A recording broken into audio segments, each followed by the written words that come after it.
হজরত আলী রাদিয়াল্লাহু তাআলা আনহু কুরাইশ বংশে জন্মগ্রহণ করেন। এই বংশ ছিলেন পবিত্র কাবা শরীফের রক্ষক। এই বংশের সেরা শাখাটির নাম হচ্ছে হাশেমি। হজরত আলী রাদিয়াল্লাহু তাআলা আনহুয়ের মাতা এবং পিতা উভয়ই হাশেমি ছিলেন। তার পিতার নাম আবু তালিব এবং মাতার নাম ফাতিমা বিনতে আসাদ। আরব দেশে পুত্রের নামের সাথে মিলিয়ে পিতার নাম ডাকা হয়। আলী ইবনে আবু তালিব ইসলামের চতুর্থ ও খুলাফায়ে রাশেদিন এর শেষ খলিফা। হজরত আলী রাদিয়াল্লাহু তাআলা আনহু শিশুকাল থেকে ইসলামের নবী হজরত মুহাম্মদ সাল্লাল্লাহু আলাইহি ওয়াসাল্লামের সঙ্গে লালিত পালিত হন।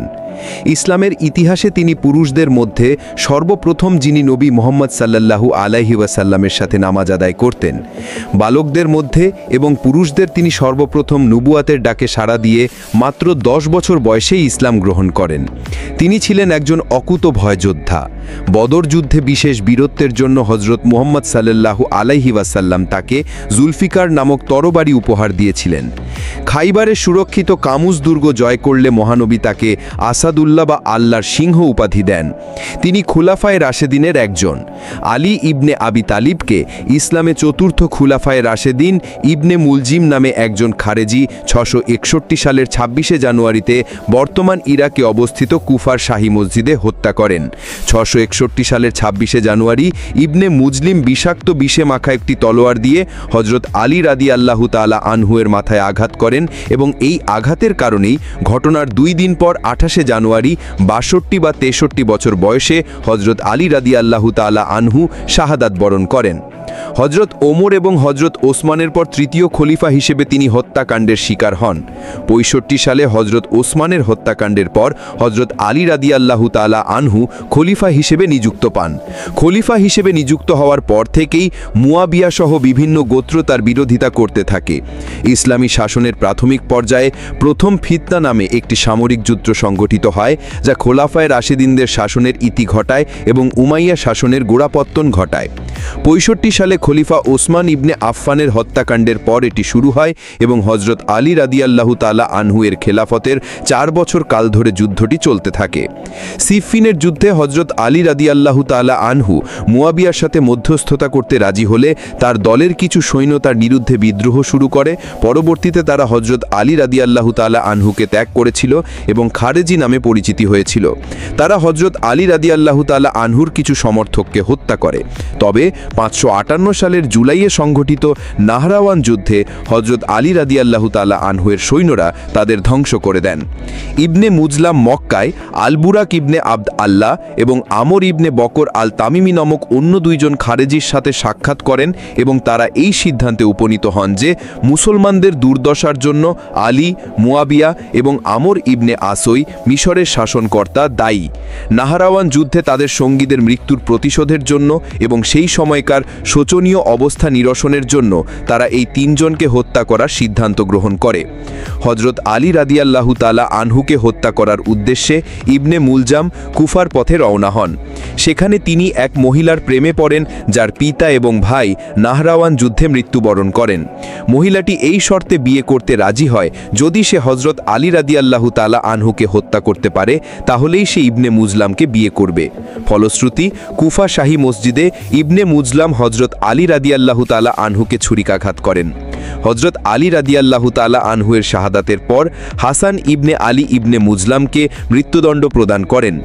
হজরত মুহাম্মদ সাল্লাল্লাহু আলাইহি ওয়াসাল্লাম ইসলাম ধর্মের শেষ নবী এবং রসুল এর ওয়াফাতের পর মুসলিম সাম্রাজ্য মুহাম্মদের উত্তরাধিকারী নির্বাচনে নিজেদের মধ্যে পৃথক হয়ে পড়ে। হজরত আলী রাদিয়াল্লাহু তাআলা আনহুয়ের হত্যাকাণ্ডের পিছনে এটি অন্যতম নিয়ামক হিসেবে কাজ করেছিল। বানি সায়েদার মজলিস আবু বকরকে খলিফা হিসেবে নির্বাচিত করা হয়। খেলাফত নিয়ে বিভিন্ন মত রয়েছে। কেউ কেউ মনে করেন হজরত মুহাম্মদ সাল্লাল্লাহু আলাইহি ওয়াসাল্লাম খেলাফতের জন্য কোনো ব্যক্তিকে মনোনীত করে যাননি। আরেকটি মতানুসারে গন্ধির খুমের ভাষণে হজরত মুহাম্মদ সাল্লাল্লাহু আলাইহি ওয়াসাল্লাম হজরত আলীকে তার উত্তরাধিকারী অর্থাৎ আধ্যাত্মিক প্রতিনিধি হিসেবে মনোনীত করেন। পরেরটি অনেক বেশি গ্রহণযোগ্য হয়েছে, কারণ হজরত মুহাম্মদ সাল্লাল্লাহু আলাইহি ওয়াসাল্লাম ইরশাদ করেন, আমি যার মৌলা আলীও তার মৌলা। তিনি আরও ইরশাদ করেন, আমি জ্ঞানের শহর আর আলী ওই শহরের দরজা। আবু বকরের মৃত্যুর পর উমর খলিফা হিসেবে নির্বাচিত হন। ৬৪ বছর বয়সে উমর এক আতাতায়ীর হাতে মৃত্যুবরণ করেন। উমরের মৃত্যুর পর হজরত আলী রাদিয়াল্লাহু তাআলা আনহু হজরত মুহাম্মদ সাল্লাল্লাহু আলাইহি ওয়াসাল্লামের চাচাতো ভাই এবং জামাতা এবং ওসমান খেলাফাতে প্রধান প্রতিদ্বন্দ্বী ছিলেন। ওসমান একটি নির্বাচক পরিষদের ভোটে খলিফা হিসেবে নিযুক্ত হন। ৬৫ সালে ওসমানের হত্যাকাণ্ডের পর হজরত আলী রাদিয়াল্লাহু তাআলা আনহু খলিফা হিসেবে নিযুক্ত পান। আলীর খেলাফত আর প্রথম ফিতনা সমসাময়িক ছিল। ওসমানের মৃত্যুর 5 দিন পর হজরত আলী রাদিয়াল্লাহু তাআলা আনহু যদিও চতুর্থ রশিদুন হিসেবে নির্বাচিত হন, তিনি তার শাসনকালে প্রচুর বিরোধিতার সম্মুখীন হন। একদিকে মক্কাতে হজরত আয়েশা, তালহা এবং আল জুবায়ের তার বিরুদ্ধে বিদ্রোহ শুরু করে এবং অন্যদিকে মুয়াবিয়া পূর্ব ভূমধ্যসাগরীয় অঞ্চলের উমাইয়া শাসক আলীকে নতুন খলিফা হিসেবে মেনে নিতে অস্বীকৃতি জানায়। ফলশ্রুতি খেলাফত লাভের জন্য একটি সামরিক যুদ্ধ সংগঠিত হয়। হজরত আলী রাদিয়াল্লাহু তাআলা আনহুয়ের বিরোধীরা ওসমানের হত্যাকাণ্ডীদের জন্য শাস্তির জোর দাবি করত। ৬৫ সালে সংগঠিত উষ্ট্রের যুদ্ধে হজরত মুহাম্মদ সাল্লাল্লাহু আলাইহি ওয়াসাল্লামের সহধর্মিনী হজরত বিবি আয়েশা এবং অন্যান্য সাহাবাদের বিরুদ্ধে অস্ত্র ধরতে বাধ্য হন এবং যুদ্ধে জয়লাভ করেন। তারপর ৬৫ সালে হজরত আলী রাদিয়াল্লাহু তাআলা আনহু মুয়াবিয়ার সাথে সিফফিনের যুদ্ধে অবতীর্ণ হন। মুয়াবিয়ার সাথে হজরত আলী রাদিয়াল্লাহু তাআলা আনহুয়ের একটি চুক্তির মাধ্যমে যুদ্ধটির অবসান ঘটে। সিফফিনের যুদ্ধে মুয়াবিয়ার সাথে স্বাক্ষরিত চুক্তির বিরোধিতা করতে থাকে। তারা ধর্মের ব্যাপারে মানুষের বিচারের বিরোধিতা করতে থাকে এবং বিচার শুধুমাত্রই একার এই স্লোগানটি প্রচার করতে থাকে। ৬৫৮ খ্রিস্টাব্দে তারা তাদের চুক্তির শপথ ভঙ্গ করে বিদ্রোহ শুরু করে এবং জনসম্মুখে হুমকি দিতে থাকে যে তারা যাদেরকে যোগদান করবে না তাদেরকে হত্যা করবে। হজরত আলী রাদিয়াল্লাহু তাআলা আনহু তাদের নাহরাওয়ান যুদ্ধে পরাজিত করেন। খারেজিদের হত্যাকাণ্ড ছিল হজরত আলী রাদিয়াল্লাহু তাআলা আনহুয়ের খেলাফতের সবচেয়ে সমস্যাপূর্ণ ঘটনা, কারণ মুয়াবিয়ার বিরুদ্ধে সংগঠিত যুদ্ধে খারেজিরা বলিষ্ঠভাবে অংশগ্রহণ করে। ইবনে মুজলাম অন্য দুই খারেজি আল বুরাক ইবনে আবদ আল্লাহ এবং আমর ইবনে বকর আল তামিমি, যারা প্রত্যেকেই কিন্দার অধিবাসী বলে মনে করা হয়, মক্কায় সাক্ষাৎ করেন এবং হজব্রতের শেষে তারা একটি দীর্ঘ আলোচনায় অংশগ্রহণ করেন। তারা সিদ্ধান্তে উপনীত হন যে মুসলমানদের এই পরিস্থিতির জন্য আলী, মুয়াবিয়া এবং আমর ইবনে আসই মিশরের শাসনকর্তা দায়ী এবং নাহরাওয়ান যুদ্ধে তাদের সঙ্গীদের মৃত্যুর প্রতিশোধের জন্য তাদেরকে হত্যা করার জন্য তাদের বিরুদ্ধে তলবালি উঠানোর সিদ্ধান্ত গ্রহণ করে। হজরত আলী রাদিয়াল্লাহু তাআলা আনহুকে হত্যা করার উদ্দেশ্যে ইবনে মুজলাম কুফার পথে রওনা হন। সেখানে তিনি একটি মহিলার প্রেমে পড়েন, যার পিতা এবং ভাই নাহরাওয়ান যুদ্ধে মৃত্যুবরণ করেন। মহিলাটি এই শর্তে বিয়ে করতে রাজি হয়, যদি সে হজরত আলী রাদিয়াল্লাহু তাআলা আনহুকে হত্যা করতে পারে তাহলেই সে ইবনে মুজলামকে বিয়ে করবে। ফলশ্রুতি কুফা শাহী মসজিদে ইবনে মুজলাম হজরত আলী রাদিয়াল্লাহু তাআলা আনহুকে ছুরিকাঘাত করেন। হজরত আলী রাদিয়াল্লাহু তাআলা আনহুয়ের শাহাদাতের পর হাসান ইবনে আলী ইবনে মুজলামকে মৃত্যুদণ্ড প্রদান করেন। হজরত মুহাম্মদ সাল্লাল্লাহু আলাইহি ওয়াসাল্লাম ইসলাম ধর্মের শেষ নবী এবং রসুল এর ওয়াফাতের পর মুসলিম সাম্রাজ্য মুহাম্মদের উত্তরাধিকারী নির্বাচনে নিজেদের মধ্যে পৃথক হয়ে পড়ে। হজরত আলী রাদিয়াল্লাহু তাআলা আনহুয়ের হত্যাকাণ্ডের পিছনে এটি অন্যতম নিয়ামক হিসেবে কাজ করেছিল। বানি সায়েদার মজলিস আবু বকরকে খলিফা হিসেবে নির্বাচিত করা হয়। খেলাফত নিয়ে বিভিন্ন মত রয়েছে। কেউ কেউ মনে করেন হজরত মুহাম্মদ সাল্লাল্লাহু আলাইহি ওয়াসাল্লাম খেলাফতের জন্য কোনো ব্যক্তিকে মনোনীত করে যাননি। আরেকটি মতানুসারে গন্ধির খুমের ভাষণে হজরত মুহাম্মদ সাল্লাল্লাহু আলাইহি ওয়াসাল্লাম হজরত আলীকে তার উত্তরাধিকারী অর্থাৎ আধ্যাত্মিক প্রতিনিধি হিসেবে মনোনীত করেন। পরেরটি অনেক বেশি গ্রহণযোগ্য হয়েছে, কারণ হজরত মুহাম্মদ সাল্লাল্লাহু আলাইহি ওয়াসাল্লাম ইরশাদ করেন, আমি যার মাওলা আলীও তার মাওলা। তিনি আরও ইরশাদ করেন, আমি জ্ঞানের শহর আর আলী ওই শহরের দরজা। আবু বকরের মৃত্যুর পর উমর খলিফা হিসেবে নির্বাচিত হন। ৬৪ বছর বয়সে উমর এক আতাতায়ীর হাতে মৃত্যুবরণ করেন। উমরের মৃত্যুর পর হজরত আলী রাদিয়াল্লাহু তাআলা আনহু হজরত মুহাম্মদ সাল্লাল্লাহু আলাইহি ওয়াসাল্লামের চাচাতো ভাই এবং জামাতা এবং ওসমান খেলাফাতে প্রধান প্রতিদ্বন্দ্বী ছিলেন। ওসমান একটি নির্বাচক পরিষদের ভোটে খলিফা হিসেবে নিযুক্ত হন। ৬৫ সালে ওসমানের হত্যাকাণ্ডের পর হজরত আলী রাদিয়াল্লাহু তাআলা আনহু খলিফা হিসেবে নিযুক্ত পান। আলীর খেলাফত আর প্রথম ফিতনা সমসাময়িক ছিল। ওসমানের মৃত্যুর 5 দিন পর হজরত আলী রাদিয়াল্লাহু তাআলা আনহু যদিও চতুর্থ রশিদুন হিসেবে নির্বাচিত হন, তিনি তার শাসনকালে প্রচুর বিরোধিতার সম্মুখীন হন।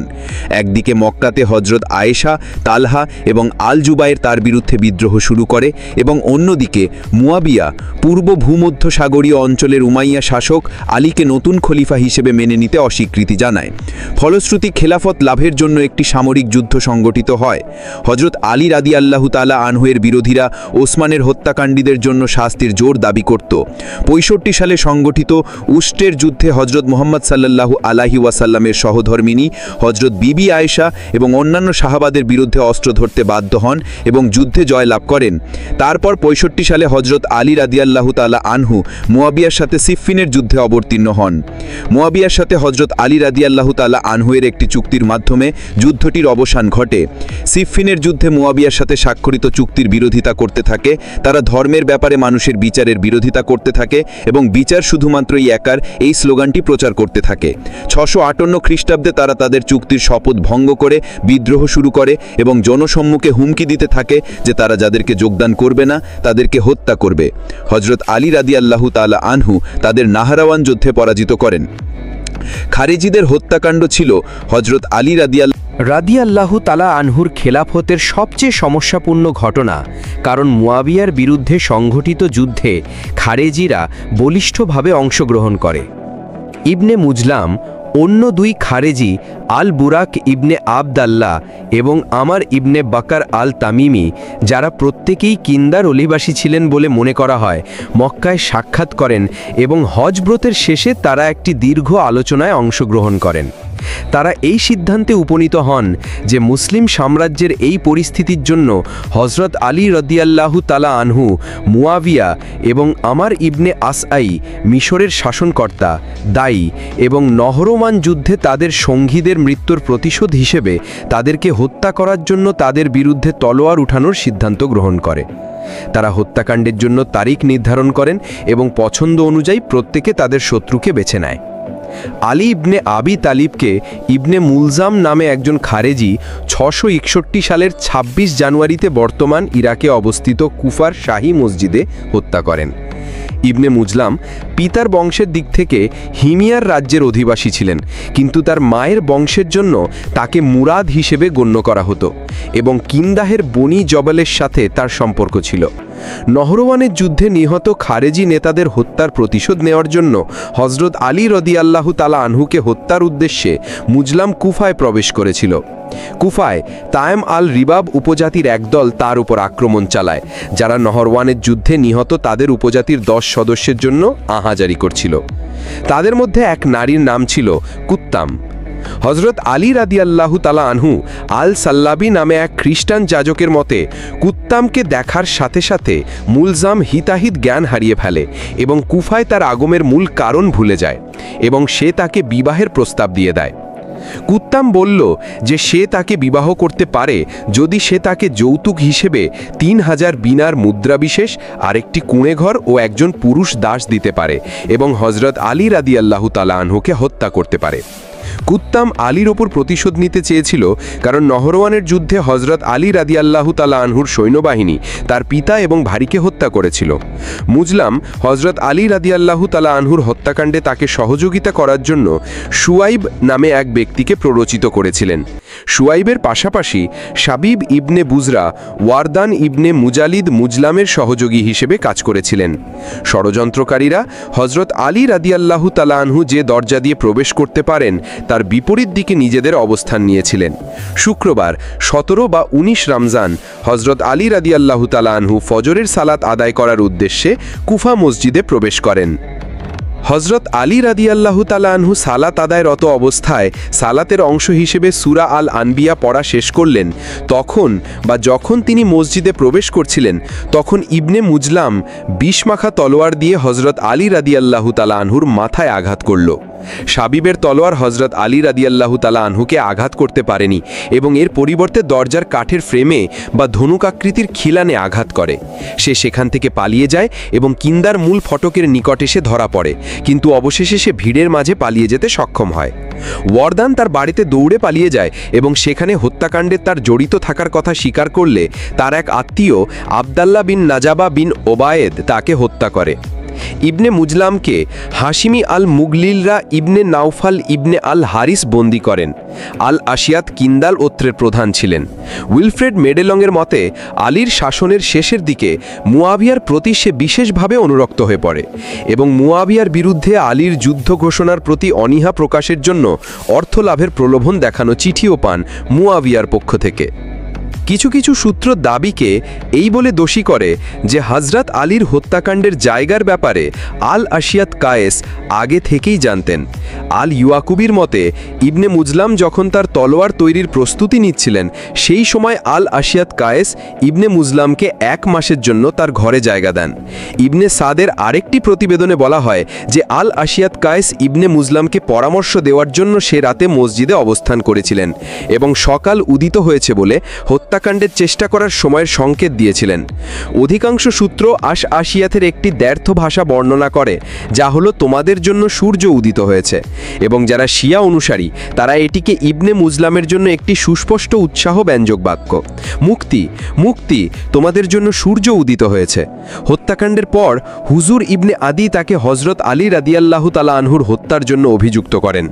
এরকম একটি প্রতিবেদন রয়েছে যেখানে বলা হয় তিনি হজরত আলী রাদিয়াল্লাহু তাআলা আনহুকে ইবনে মুজলামের ব্যাপারে সতর্ক করেছিলেন। লাউরা বেক্কিয়া ব্যাগলিয়ারির মতে সূত্রগুলো আশিয়াতের দুষ্কর্মে সহযোগিতা করার ব্যাপারে এবং এমনকি তার বিশ্বস্ততার ব্যাপারটির প্রত্যক্ষ অভিযোগের বিষয়ে বিভিন্ন প্রতিবেদন বিভিন্ন মতভেদ প্রকাশ করে।